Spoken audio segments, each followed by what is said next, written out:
কিতাবের ব্যাপারে চ্যালেঞ্জ ছুড়ে মারতে বড় বড় কবি ছিল, সাহিত্যিক ছিল, বড় বড় রচনাবিদ ছিল, কিন্তু তারা কখনো সাহস পায় নাই কোনো কিতাবের ব্যাপারে এরকম চ্যালেঞ্জ ছুড়ে মারতে। কিন্তু আমার কোরআন, আপনার কোরআন এসে এমন একটি চ্যালেঞ্জ ছুড়ে দিয়েছে যে চ্যালেঞ্জ অতীতে কেউ মোকাবেলা করতে পারে নাই, ভবিষ্যতেও কেউ ইনশাল্লাহ কিয়ামত পর্যন্ত এর মোকাবেলা করতে পারবে। কোরআনকে যদি আপনি জিজ্ঞাসা করেন, ও গো কোরআন তুমি কোন মাসে নাজিল হয়েছো, কোরআন উত্তর দেয় শাহরু রমাদান আল্লাযী উনজিলা ফীহিল কুরআন। ও দুনিয়ার মানুষ, তুমি জানো আমি কোন মাসে নাজিল হয়েছি? আমি রমজান মাসে নাজিল হয়েছি তোমাদের জন্য। আবার যদি আপনি কোরআনকে জিজ্ঞাসা করেন, ও গো কোরআন বুঝলাম তুমি রমজান মাসে নাজিল হয়েছ, এখন কি বলবা? রমজান মাসে তো 30টি দিন আছে, তুমি 30টি দিনের মধ্যে কোন দিনে নাজিল হয়েছে একটি কি জানাবা? কোরআন উত্তর দেয়, হ্যাঁ হ্যাঁ অবশ্যই আমি জানাবো। কোরআন উত্তরে বলে, ইন্না আনজালনাহু ফী লাইলাতিল কদর। ও দুনিয়ার মানুষ, রমজান মাসের আমাকে লাইলাতুল কদর রাতে নাজিল করা হয়েছে। এটা বলার পর আপনি যদি আবার কোরআনকে জিজ্ঞাসা করেন, ও গো কোরআন বুঝলাম রমজান মাসে লাইলাতুল কদর রাতে তোমাকে নাজিল করা হয়েছে, এখন কি তুমি বলবা লাইলাতুল কদর রাতে তুমি নাজিল হয়েছ? হওয়ার কারণটা কি? তোমাকে দুনিয়াতে আল্লাহ পাঠাইলো, নাজিল করিল, নাজিল করার কারণ কি তুমি কি একটু জানাবা? কোরআন বলে, হ্যাঁ হ্যাঁ অবশ্যই আমি জানাবো। ও দুনিয়ার মানুষ শোনো ভালো করে, মন দিয়ে বোঝো, অন্তর দিয়ে শোনো, আমি দুনিয়ার বুকে নাজিল হয়েছি হুদাল লিন্নাস। আমি মানুষের হেদায়েতের জন্য নাজিল হয়েছি। আমাকে দুনিয়ার বুকে নাজিল করাইছে হুদাল লিন্নাস, মানুষের হেদায়েতের জন্য। আর কি জন্য তুমি নাজিল হয়েছ? কোরআনকে যদি আবার তুমি প্রশ্ন করো, কোরআন উত্তর দেয়, ওয়াবাইয়িনাতিম মিনাল হুদা। আমি হলাম দুনিয়ার মানুষের জন্য এমন একটি প্রমাণ, দলিল সুস্পষ্ট, এমন সুস্পষ্ট একটি দলিল প্রমাণ। আমি হলাম এমন একটি সুস্পষ্ট প্রদীপ, যারা আমাকে অনুসরণ করিবে, যারা আমাকে মানিবে, যারা আমাকে ধরবে, তোমরা শুনে রাখো, তারা হলো হেদায়েতের পথে চলে যাবে, তারা হলো আল্লাহর পথে চলে যাবে, তারা হলো জান্নাতের পথে চলে যাবে। যারা আমাকে ধরবে, যারা আমাকে মানবে, যারা আমাকে ধারণ করবে বুকের মধ্যে, তারা অবশ্যই সুস্পষ্ট হেদায়েত লাভ করবে। সুবহানাল্লাহ, হেদায়েত লাভ করবে। আমি হলাম এমন একটি সুস্পষ্ট নিদর্শন, এমন একটি সুস্পষ্ট আমি আয়াত, যারা আমাকে অনুসরণ করবে আল্লাহ তাকে হেদায়েতের পথ দেখাই দিবে। সুবহানাল্লাহ। আবার যদি আপনি কোরআনকে জিজ্ঞাসা করেন, ও গো কোরআন আর কি জন্য তুমি নাজিল হয়েছ? কোরআন উত্তর দেয়, ও দুনিয়ার মানুষ, আমি হলাম তোমাদের জন্য ফুরকান। আমি কিসের ফুরকান? তোমাদের মধ্যে সত্য মিথ্যা কোনটা, আমি কোরআন সেটা দুনিয়াতে এসে পার্থক্য করে দেই। সুবহানাল্লাহ, আমি হলাম সত্য মিথ্যার মধ্যে পার্থক্যকারী কোরআন।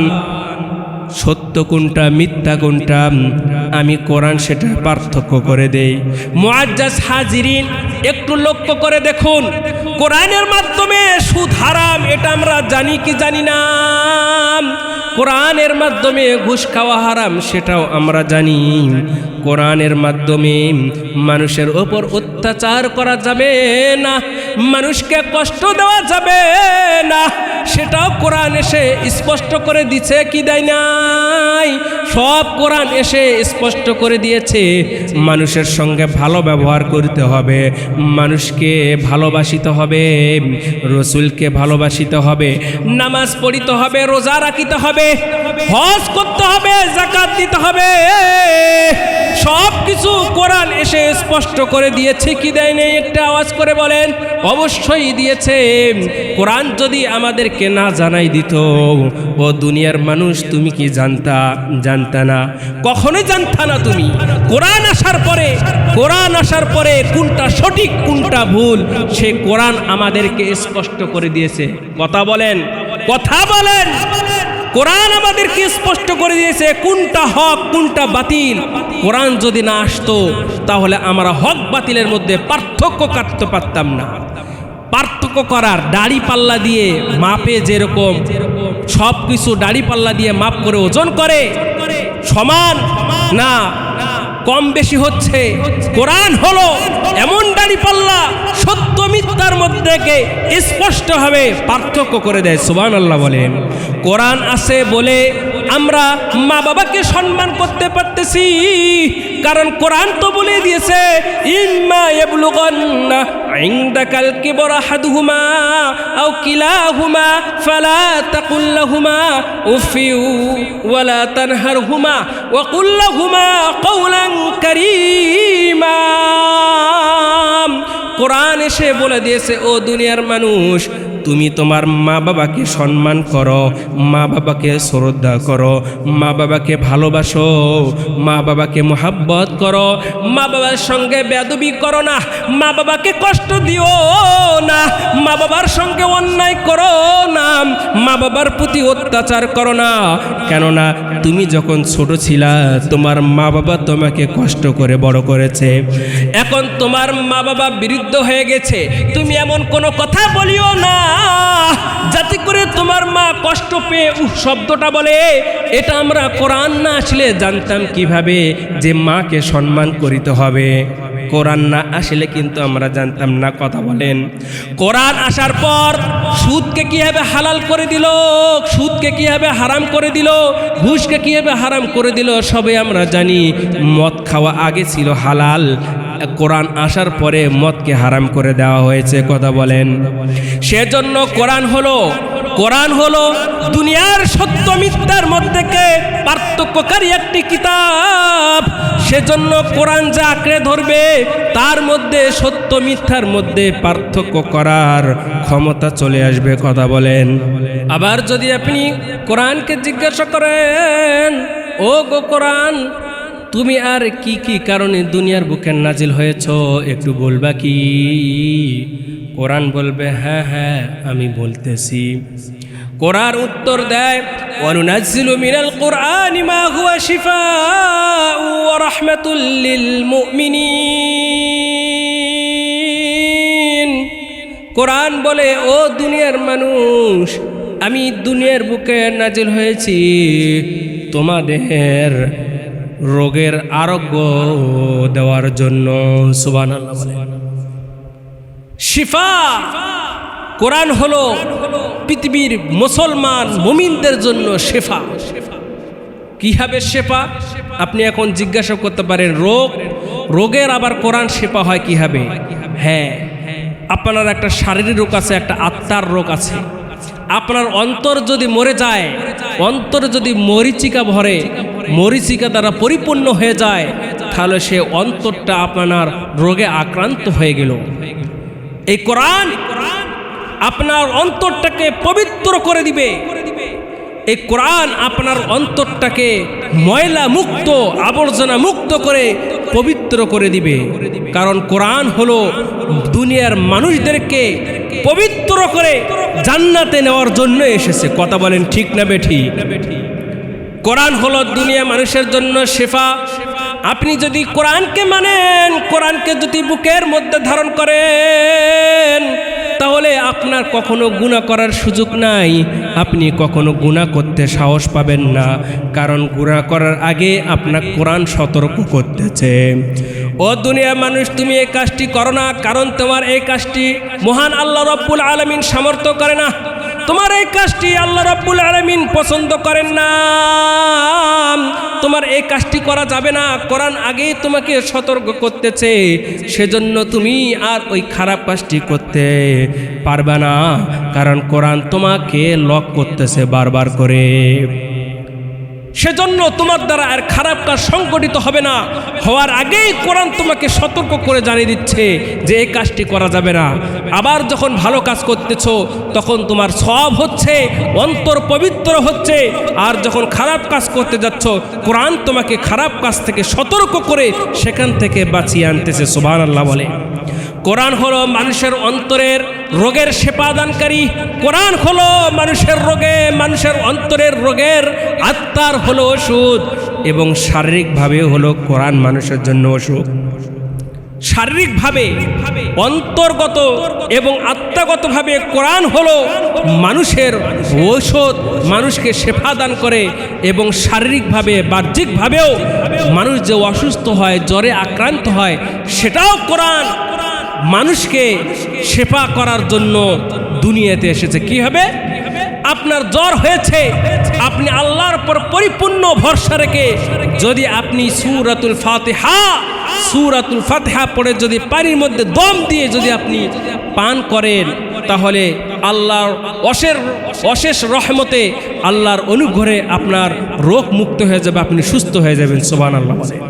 কোরআন হলো মানুষের বাহ্যিকভাবে এবং অন্তর্গত আত্মাগতভাবে মানুষকে শেফা দান করে। সুবহানাল্লাহ। আবার কোরআনকে যদি জিজ্ঞাসা করেন, ও গো কোরআন, তুমি আর কি জন্য নাজিল হয়েছো? কোরআন বলে, ওয়া রাহমাতুল লিল মুমিনিন। আমি হলাম দুনিয়ার যত মুমিন বান্দা আছে, কোনো মুমিন বান্দা বাদ যাবে না। পৃথিবীর সমস্ত মুমিন বান্দাদের জন্য আমি কোরআন দুনিয়াতে রহমত স্বরূপ এসেছি। সুবহানাল্লাহ বলে। কোরআন হলো দুনিয়ার মুসলমানদের জন্য রহমত, মুসলমানদের জন্য কোরআন হলো রহমত, বরকত। সুবহানাল্লাহ বলেন। কি জন্য কোরআন রহমত হলো? ও দুনিয়ার মানুষ, তুমি একটু সাধারণভাবে থিঙ্কিং করো, চিন্তা করো। এই কোরআন যদি না আসতো, তাহলে তুমি দুনিয়ার বুকে এসে আল্লাহকে চিনতে পারতে না। কথা বলো। তুমি আল্লাহকে চিনতে পারতে না, তুমি নবীকে জানতে না, তুমি জান্নাতকে চিনতে পারতে না, তুমি জাহান্নাম যে নামে যে একটি কঠিন জায়গা আছে সেটাও তুমি জানতে পারতে না। কোরআন আসার পরে তুমি দুনিয়া আখিরাতে তোমার জন্য কি কি নাজ নিয়ামত আছে কোরআন তোমাকে জানিয়ে দিল। তারপরে তুমি বান্দা মুমিন জানলা, তুমি জান্নাত সম্পর্কে জানলা। জান্নাত পেতে হলে দুনিয়ার বুকে কাজগুলো করতে হবে। তোমাকে এটা জানালো কে? কোরআন জানালো। যদি তুমি কোরআনকে না পাইতাম, তাহলে তুমি জান্নাত সম্পর্কে ভালোভাবে জানতে পারতে না। যে আল্লাহ তোমাকে সৃষ্টি করলো, যে আল্লাহ তোমাকে সৃষ্টি করে দুনিয়ার বুকে পাঠালো রে মুমিন, সে আল্লাহকেও তুমি চিনতে পারতে না যদি কোরআনটা তোমার কাছে না আসতো। আল্লাহ রাব্বুল আলামিন যে ইন্নাল্লাহা আলা কুল্লি শাইইন কাদির, আল্লাহ রাব্বুল আলামিন যে সর্বশক্তিময়, মহা ক্ষমতার অধিকারী, সে আল্লাহর শক্তি সম্পর্কেও তুমি জানতে পারতে না। তুমি জানলা কি হবে? কোরআনের মাধ্যমে। যে কোরআন তোমাকে আল্লাহকে চিনালো, যে কোরআন তোমাকে জান্নাত চিনাই দিল, যে কোরআন তোমাকে জাহান্নাম সম্পর্কে জানাই দিল, যে কোরআন তোমাকে রসুলকে চিনাই দিল, যে কোরআন তোমার অতি সব কিছু জানাই দিল, যে কোরআন তোমার ভবিষ্যৎ সম্পর্কে জানাই দিল, সে কোরআন কি তোমার জন্য রহমত না? কথা বলো। সেই কোরআন হলো তোমার জন্য রহমত। তুমি মানো বা না মানো, তুমি মানতে চাও কিংবা না চাও, এই কোরআন মুমিনদের জন্য রহমত ও বরকত, এটা 100 এর মধ্যে কোনো সন্দেহ নাই। সেজন্য কোরআন যে মুমিনদের জন্য রহমত, সেটা কোরআন নিজেই বলে দিচ্ছে, নিজেই কোরআন বলে দিচ্ছে। ও দুনিয়ার মুমিন, তুমি কি আমাকে রহমত হিসেবে মেনে নাও না? আমাকে কি তুমি বরকত হিসেবে মেনে নাও না? আমি না আসলে তুমি আল্লাহকে চিনতে পারতা না, রসুলকে চিনতে পারতা না, জান্নাত সম্পর্কে জানতে পারতা না, জাহান্নাম সম্পর্কে তুমি চিন্তাও করতে পারতা না, এমনকি তোমার অতীত ভবিষ্যৎ সম্পর্কে তুমি কিছুই জানতা না, অজ্ঞ থাকতা। আমি কোরআন এসে তোমার অতীত সম্পর্কে জানিয়েছি, তোমার ভবিষ্যৎ সম্পর্কে জানিয়েছি। সেজন্য আমি পৃথিবীর সমস্ত মুমিন বান্দাদের জন্য রহমত স্বরূপ। কথা বলেন ঠিক না বেটি? সেজন্য কোরআন বলে, ওয়ানুনাজ্জিলু মিনাল কোরআনি মা হুয়া শিফাউ ওয়া রাহমাতুল লিল মুমিনিন। ও দুনিয়ার মানুষ, আমি কোরআন দুনিয়াতে এসেছি মুমিনদের জন্য শেফা হিসেবে, এবং দ্বিতীয়ত এসেছি মুমিনদের জন্য রহমত স্বরূপ। সুবহানাল্লাহ। কোরআন আমাদের জন্য একটি নিয়ামত। আপনি যদি বলেন, ও গো কোরআন, তুমি তো দুনিয়ার মানুষদের জন্য রহমত স্বরূপ হয়ে এসেছো, কোরআন বলবে, হ্যাঁ আমি দুনিয়ার মানুষদের জন্য রহমত স্বরূপ হয়ে এসেছি, তোমার অস্বীকার করার কোনো সুযোগ নাই। আর কোরআন যে আমি এসেছি, আমার কোরআনের ব্যাপারে মানুষের কোনো ধারণা কুধারণা হতে পারে, সেটা সুযোগ আমি কোরআন রাখি নাই। এখন বলবেন কিভাবে তুমি রাখো নাই?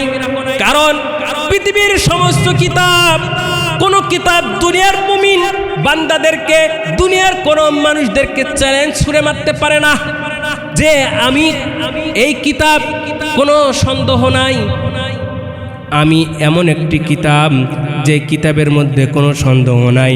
এরকম কোনো লেখক কিংবা কোনো কিতাবের ব্যাপারে পৃথিবীর মানুষ কখনো বলে নাই, ভবিষ্যতে বলতে পারবে না। কিন্তু এই চ্যালেঞ্জটা নিয়েছে কোরআন। কোরআন বলে, আলিফ লাম মিম যালিকাল কিতাবু লা রাইবা ফীহ। কোরআন বলে, ও দুনিয়ার মানুষ, আমি হলাম এমন একটি কিতাব, আমি কিতাবের মধ্যে সামান্যটুকু সন্দেহ নাই। সুবহানাল্লাহ বলেন। এইরকম চ্যালেঞ্জ কি কেউ করেছে? সামনে করিতে পারবে? ভবিষ্যতে পারবে? অতীতে কি কেউ করার সাহস পেয়েছে? পাই নাই। অতীতে কেউ করতে পারে নাই। বড় বড় নেতারা ছিল, বড় বড় রাজনীতিবিদ ছিল, বড় বড় লিডাররা ছিল, তারাও কখনো সাহস পায় নাই কোনো কিতাবের ব্যাপারে চ্যালেঞ্জ ছুড়ে মারতে। বড় বড় কবি ছিল, সাহিত্যিক ছিল, বড় বড় রচনাবিদ ছিল, কিন্তু তারা কখনো সাহস পায় নাই কোনো কিতাবের ব্যাপারে এরকম চ্যালেঞ্জ ছুড়ে মারতে। কিন্তু আমার কোরআন, আপনার কোরআন এসে এমন একটি চ্যালেঞ্জ ছুড়ে দিয়েছে, যে চ্যালেঞ্জ অতীতে কেউ মোকাবেলা করতে পারে নাই, ভবিষ্যতেও কেউ ইনশাল্লাহ কিয়ামত পর্যন্ত এর মোকাবেলা করতে পারবেন না। কথা বলেন ঠিক না বেঠিক?